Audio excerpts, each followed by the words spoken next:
Hi friends, இப்போ இந்த வீடியோவில் நம்ம jQueryல load method எப்படி யூஸ் பண்ணுறது அப்படின்னு சொல்லி பார்க்க போகிறோம். இப்போ இந்த load method அப்படிங்கிறது எதுக்காக யூஸ் ஆகுது அப்படின்னு பார்த்தீங்கன்னா, இப்போ நம்மளுடைய ஹோல் பேஜும் ரெஃப்ரெஷ் ஆகாமல் நம்ம செலக்ட் பண்ணுற ஒரு HTML எலமெண்ட்குள்ளார சர்வரில் இருக்கிற டேட்டாவை லோட் பண்ணி அதை வந்து HTML-ஆக டிஸ்ப்ளே பண்ணுறதுக்காக தான் யூஸ் பண்ணுறோம். இப்போ இதில் பாருங்கள், நான் ஒரு div tag கொடுக்குறேன்னு வச்சுக்கோங்க. இப்போ இந்த divக்குள்ளார நம்ம வந்து சர்வரில் இருக்க ஒரு டேட்டாவை லோட் பண்ணி அதை வந்து HTML-ஆக டிஸ்ப்ளே பண்ணணும் அப்படின்னா அதுக்கு வந்து நம்ம லோட் அப்படிங்கிறது யூஸ் பண்ணிக்கலாம். இது எப்படி நம்ம jQuery-குள்ளே யூஸ் பண்ணுறது அப்படின்னு சொல்லி பார்ப்போம். இப்போ இதில் பார்த்தீங்கன்னா வந்து நான் சர்வரில் list.html அப்படிங்கிற ஒரு ஃபைல் கொடுத்துருக்கேன். இப்போ இதில் பார்த்தீங்கன்னா வந்து நம்ம லிஸ்ட் ஐட்டம்ஸ் கொடுத்துருக்கோம். இப்போ இந்த லிஸ்ட் ஐட்டம்ஸை நம்மளோட பேஜில் ஒரு அன்ஆர்டர் லிஸ்ட்டுக்குள்ளார வந்து எப்படி நம்ம லோட் பண்ணுறது அப்படின்னு சொல்லி பார்ப்போம். இப்போ ஃபஸ்ட்டு பார்த்தீங்கன்னா வந்து ஒரு அன்ஆர்டர் லிஸ்ட்டு கொடுத்துக்கிறேன். இப்போ இந்த அன்ஆர்டர் லிஸ்ட்டுக்குள்ளார நம்ம லோட் மெத்தட் யூஸ் பண்ணி எப்படி இந்த list.html-குள்ளே இருக்க இந்த லிஸ்ட் ஐட்டமை லோட் பண்ணுறது அப்படின்னு சொல்லி பார்ப்போம். ஃபஸ்ட்டு நம்ம எந்த எலமெண்ட்குள்ளார லோட் பண்ணணுமோ அதை செலக்ட் பண்ணிக்கணும். இப்போ நம்ம பார்த்தீங்கன்னா வந்து இந்த அன்ஆர்டர் லிஸ்ட்டுக்குள்ளே தான் லோட் பண்ணுறோம். அதனால் $UL அப்படிங்கிற டேக் நேம் கொடுத்து நான் செலக்ட் பண்ணிக்கிறேன். இப்போ இதுக்கு பார்த்தீங்கன்னா நான் லோட் அப்படிங்கிற மெத்தட் கொடுத்துட்டு இப்போ நம்ம எந்த URL-லேருந்து லோட் பண்ணுமோ அந்த URL வந்து கொடுக்கணும். இப்போ நம்ம பார்த்தீங்கன்னா list.html அப்படின்னு கொடுத்துருக்கோம். இப்போ இந்த ஃபைலோட நேம் நான் கொடுத்துக்கிறேன், list.html. இப்போ இதை சேவ் பண்ணிவிட்டு இதை நான் ரன் பண்ணுறேன்.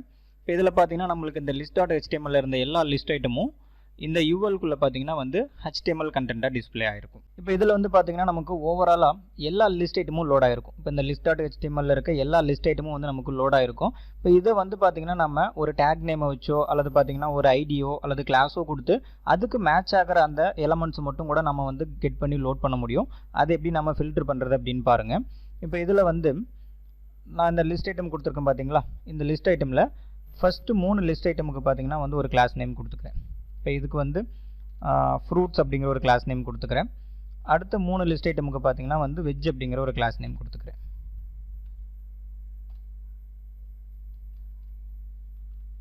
இப்போ இதில் வந்து பார்த்தீங்கன்னா எனக்கு ஃப்ரூட்ஸ் இருக்கிற கிளாஸ் மட்டும் வேணும் அப்படின்னா அதை எப்படி நம்ம ஃபில்டர் பண்ணுறது அப்படின்னு பாருங்கள். இப்போ இந்த இடத்துல நம்ம list.html அப்படின்னு சொல்லி அந்த ஃபைலோட நேம் கொடுத்துருக்கோம் பார்த்தீங்களா, அதுக்கு பக்கத்தில் ஒரு ஸ்பேஸ் கொடுத்துட்டு இப்போ இதில் வந்து நம்ம டேக் வச்சு ஃபில்டர் பண்ணுறோம் அப்படின்னா டேரெக்டாக டேக்கோட நேம் கொடுத்துக்கலாம். இப்போ நமக்கு பேராகிராஃப் மட்டும் வேணும் அப்படின்னா ஜஸ்ட் P அப்படின்னு கொடுத்தா போதும், அந்த பேஜில் இருக்க எல்லா பேராகிராஃப் டேக்கும் நமக்கு வந்து லோட் ஆகிடும். இப்போ இதில் வந்து நம்ம ஐடி வச்சு ஃபில்டர் பண்ணுற மாதிரி இருக்குன்னா ஆஷ் கொடுத்துட்டு அந்த ஐடி நேம் என்னவோ அந்த ஐடி நேம் கொடுத்துட்டிங்க அப்படின்னா அந்த ஐடிக்கு மேட்ச் ஆகிற எல்லா எலமெண்ட்டும் நமக்கு லோட் ஆகிடும். இப்போ நம்ம வந்து கிளாஸ் கொடுக்கறதுனால டாட் அப்படின்னு கொடுத்துக்குங்க. நமக்கு ஃப்ரூட்ஸ் வேணும் அப்படின்னா .fruits அப்படின்னு கொடுத்துட்டு இப்போ இதை ரன் பண்ணுறேன். இப்போ இதில் பாருங்கள், நமக்கு ஃப்ரூட்ஸ் அப்படிங்கிற கிளாஸ் மட்டும் பார்த்தீங்கன்னா ஃபில்டர் ஆகி அந்த லிஸ்ட் ஐட்டம் மட்டும் நமக்கு லோட் ஆகிருக்கும். இப்போ சப்போஸ் ஃப்ரூட்ஸுக்கு பதிலாக வெஜ் அப்படின்னு கொடுத்துட்டு இப்போ இதை ரன் பண்ணுறேன் பாருங்கள். இப்போ நமக்கு வெஜ் கிளாஸ் எதோ அந்த லிஸ்ட் ஐட்டம் மட்டும் பார்த்தீங்கன்னா நமக்கு லோட் ஆகிருக்கும். அப்போ இந்த மாதிரி பார்த்தீங்கன்னா வந்து நம்ம டேக் நேமை வச்சோ அல்லது ஐடியோ கிளாஸோ கொடுத்து நம்ம பர்டிகுலர் எலமெண்ட்ஸை மட்டும் ஃபில்டர் பண்ணி கூட நம்ம லோட் பண்ண முடியும்.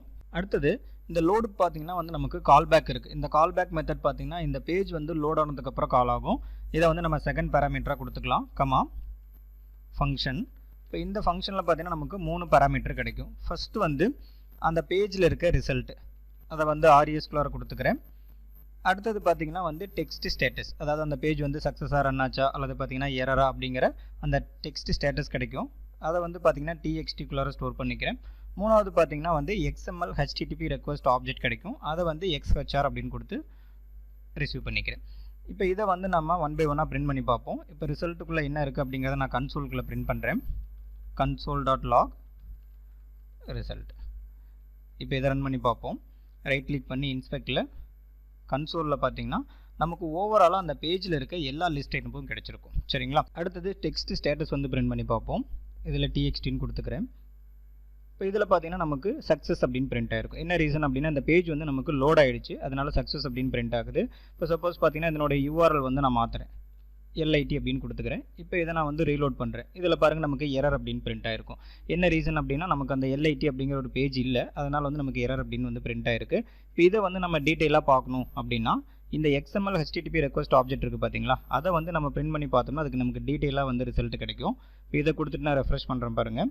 இப்போ இது வந்து நமக்கு ஒரு ஆப்ஜெக்டாக பார்த்தீங்கன்னா பிரிண்ட் ஆகிருக்கும். இதில் நமக்கு அந்த ஸ்டேட்டஸ் கோட் பார்த்தீங்கன்னா பிரிண்ட் ஆகிருக்கும். அதே மாதிரி ஸ்டேட்டஸ் டெக்ஸ்ட்டு, ரெஸ்பான்ஸ் டெக்ஸ்ட்டு, அடுத்தது ரெடி ஸ்டேட்டு, இந்த மாதிரி பார்த்தீங்கன்னா நமக்கு டீட்டெயிலாக வந்து என்ன ஸ்டேட்டஸ் அப்படிங்கிறது பார்த்தீங்கன்னா பிரிண்ட் ஆகிருக்கும். ஓகே ஃப்ரெண்ட்ஸ், இப்போ இந்த வீடியோவில் நம்ம jQueryல லோட் மெத்தட் எப்படி யூஸ் பண்ணுறது அப்படின்னு சொல்லி பார்த்தோம். மற்ற கான்செப்ட்ஸ் நம்ம அடுத்தடுத்த வீடியோஸில் பார்ப்போம். Thank you friends.